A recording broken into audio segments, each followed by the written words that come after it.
Bonjour les enfants.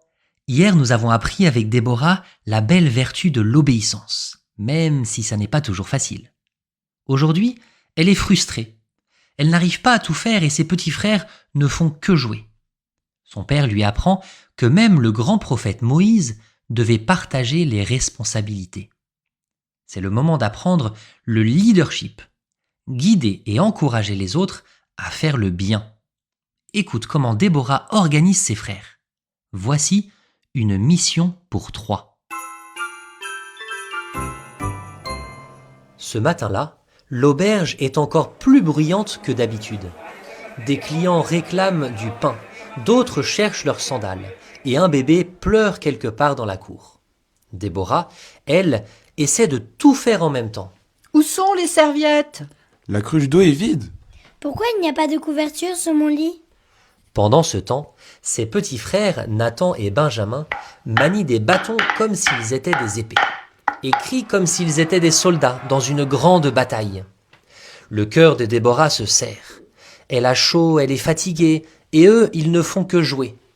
Elle se tourne vers eux, la voix tremblante de colère. Ce n'est pas juste. Moi, je travaille, et vous, vous jouez. Vous ne voyez pas qu'il y a plein de choses à faire ? Les deux garçons la regardent surpris. Nathan, vexé, tape son bâton sur le sol. Benjamin baisse les yeux. À ce moment-là, leur père entre dans la pièce. Déborah, respire un peu. Viens avec moi. Il l'emmène dans la cour, s'assied sur un banc et dit d'une voix calme. Tu sais, Déborah, j'ai vu que tu fais beaucoup pour les autres et que tu voudrais que tes frères en fassent autant. Mais ils sont bien plus petits que toi. Déborah baisse la tête. Mais il y a trop à faire. Je n'y arrive pas, et ils ne m'aident pas. Son père hocha la tête et lui dit. Même Moïse, le grand prophète, dit un jour à Dieu. Je ne peux pas porter ce peuple tout seul. C'est trop lourd pour moi. Et son beau-père, Jéthro, lui a alors conseillé de partager les responsabilités avec les autres. Déborah relève la tête, les yeux écarquillés. Tu veux dire que même Moïse n'a pas tout fait lui-même ? Exactement. Le vrai chef n'est pas celui qui cherche à tout faire. C'est celui qui unit les forces, qui montre l'exemple et qui encourage les autres à faire leur part. Les yeux de Déborah commencent alors à briller. Donc, je pourrais organiser une mission avec mes frères ? Et oui, mais commence par des petites missions qui peuvent t'accomplir. Parle-leur avec douceur, explique bien. Et surtout, remercie-les quand ils aident. Un peu plus tard, Déborah retourne voir Nathan et Benjamin. Elle prend une grande inspiration et dit d'une voix claire.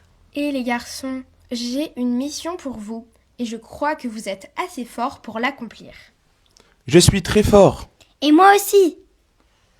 Alors, Déborah, avec un sourire, leur dit. Nathan, peux-tu m'aider à porter une grosse couverture ? Benjamin, peux-tu aller chercher une serviette propre ? Oui, capitaine. Répondent les deux petits soldats, fiers comme des grands. Ils laissent tomber leurs bâtons et se mettent au travail avec le sourire. Son père, en voyant la petite équipe de Déborah, lui fit un clin d'œil et dit « Mes enfants, je suis fier de vous. Et si le Messie, le nouveau roi, arrive bientôt, je suis sûr qu'il sera heureux de vous avoir à son service. » Et toi, parfois tu veux tout faire tout seul ? Ou tu te fâches quand les autres n'aident pas ? Être un bon leader, ce n'est pas commander ou être directif avec les autres. C'est guider les autres avec bonté, leur donner confiance et les aider à avancer ensemble. Souviens-toi de Déborah et de Moïse qui a su guider son peuple. Ils ont appris à faire confiance aux autres. Aujourd'hui, relève ce petit défi de leader. Dans la cour ou à la maison, lance un petit jeu ou une petite tâche à faire ensemble. Par exemple, mettre la table à plusieurs ou inviter un camarade un peu seul à venir jouer. Tu peux aussi, avec un frère, une sœur, ton père ou ta mère, organiser la prière du soir, ensemble. Encourage les autres et fais équipe avec eux jusqu'au bout. Et dans ton cœur, tu peux redire aujourd'hui cette prière. Seigneur, apprends-moi à guider avec bonté, comme toi.